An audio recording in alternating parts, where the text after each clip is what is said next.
Hi ಎಲ್ಲರಿಗೂ ನಮಸ್ಕಾರ, ಮತ್ತೊಂದು ವಿಡಿಯೋಗೆ ಸ್ವಾಗತ. ನಾನು ನಿಮ್ಮ ಪ್ರೀತಿ ಬ್ಲಾಗ್ಸ್. ಇವತ್ತು ಡ್ಯೂಕ್ 250 ರೈಡ್ ಮಾಡಕ್ಕೆ ಹೊಂಟಿರಿ. ಅಲ್ಲಿ ನೋಡ್ಬೋದು ನಮ್ಮ ಜೊತೆ ಇಂಟರ್ಸೆಪ್ಟರ್ ಐತಿ. ಜಸ್ಟ್ ಪರ್ಫಾರ್ಮೆನ್ಸ್ ಸಂಬಂಧ ನೋಡಕ್ಕೆ ಹೊಂಟಿವಿ. ಇದು ಡ್ಯೂಕಿನ ಪರ್ಫಾರ್ಮೆನ್ಸ್ ಹೆಂಗೈತೆ ಅಂತಂದು ನೋಡೋಣ ಬರ್ರಿ.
ಆಲ್ಮೋಸ್ಟ್ 140 ಮಟ್ಟ ರೀಚ್ ಆಗಿತ್ತ.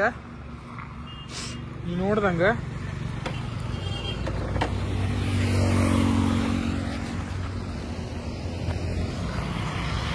This is a view of 250.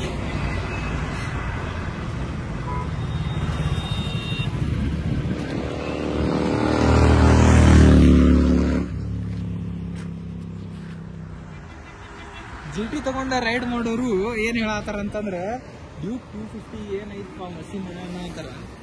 650 use ಮಾಡೋರ ಇದಕ್ಕೆ ಸ್ವಿಫ್ಟ್ ಆಗ್ಬೇಕಂತ ಡಿಸೈಡ್ ಮಾಡತ್ತಾರ. This is the power of duke 250.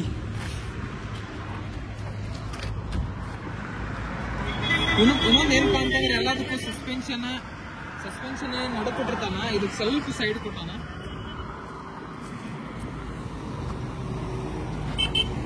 ಇಲ್ಲಿ ನೋಡ್ಬೋದು ನೀವು ಸಸ್ಪೆನ್ಷನ್ ಹೆಂಗೈತೆ ಅನ್ನೋದು. ಸ್ವಲ್ಪ ಆ ಕಡೆ ಕೊಟ್ಟಾನ. ಆ್ಯಕ್ಚುಲಿ ಸೆಂಟರ್ದಾಗ ಕೊಡ್ತಿದ್ದ. ಇಲ್ಲಿ ಬಂತು ನೋಡ್ರಿ ಇಂಟರ್ಸೆಪ್ಟರ್ ಹೋದ್ರಿ.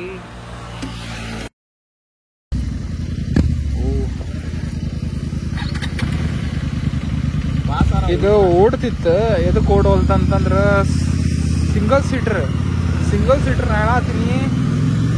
ನಾನು ಸಿಂಗಲ್ ಸೀಟ್ರ್ 160 ಮಟ್ಟ ಹೊಡೆದೀನಿ. ಅದಕ್ಕಂದ್ರೆ ನೈಟ್ ಟೈಮ್ ಇತ್ತು, ಅವಾಗ ಅಷ್ಟೇನು ಕ್ಲಿಯರ್ ಇತ್ತು ರೋಡ್.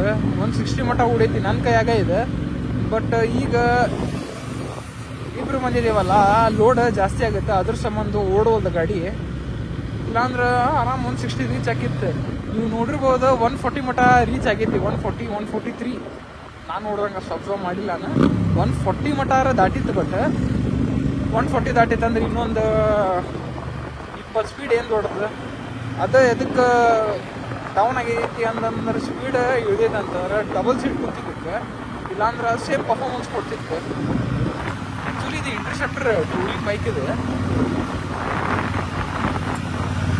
GT-ನಾಗ ಬೆಂಡ್ ಆಗಿ ಹೊಡೆಯುತ್ತೆ ಅಂತದ್ದು ಏನಿಲ್ಲ. ಅದು ಎಲ್ಲರೂ ನೋಡ್ರಿ, ನಾನು ರೈಡ್ ಮಾಡುವ ಹೆಲ್ಮೆಟ್ ಹಾಕೊಂತಾನ, ಇಲ್ಲಿ ರೈಡ್ ಮಾಡಾರ್ದ ಹೆಲ್ಮೆಟ್ ಹಾಕೊಂಡ. ಇವ ಹೆಲ್ಮೆಟ್ ಹಾಕೋಬೇಕಾ, ಇವ ಹೆಲ್ಮೆಟ್ ಹಾಕೋಣ ಅಂದ್ರೆ ಅವ್ರಿಗೆ ಅಷ್ಟು ಕಾನ್ಫಿಡೆನ್ಸ್ ನಮ್ಮ ಜೀವನದಾಗ ಇದೆ ಬೇಕಾ.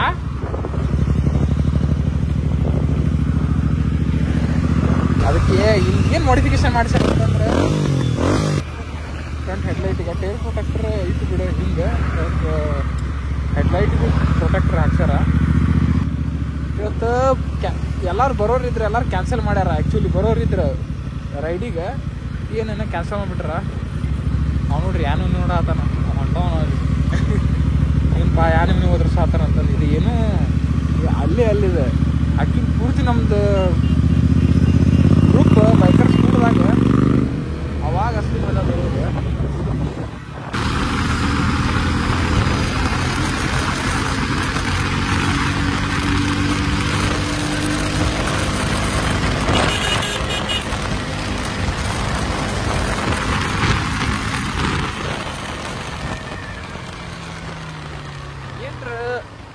ರೋಡ್ ಬ್ರೇಕ್ ಇದ್ದಿದ್ದಿಲ್ಲ ಅಂದ್ರೆ ಮಜಾನ ಮಜಾ.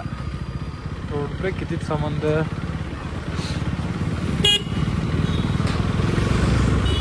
ಈ ಫೌನ್ ಎಲ್ಲಿಂದ ಬರ್ತಾರೋ ಮರೆ ಇವರು ನೋವಿಂಟಿಂತ್ರ.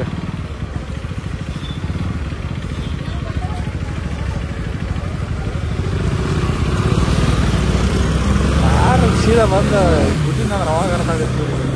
ನೋ ಎಂಟ್ರಿ ಇದು ಬರುವುದು ಏನು ಪಶ್ಚಾತ್ತಾಪ ಪಡ್ತಾರೆ ನೋಡ್ರಿ.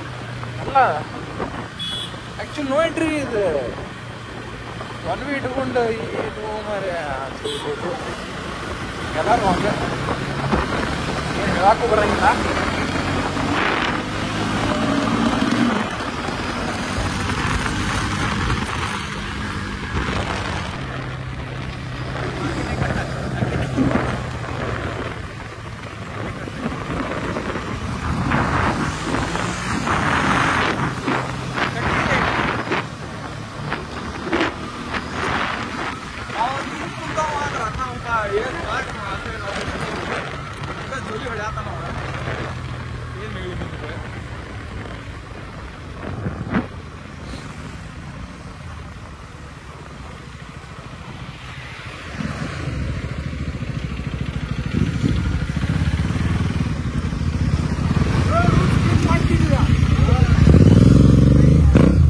ನಾವು ಮಾಡಿದ್ದೇ ರೂಲ್ಸು.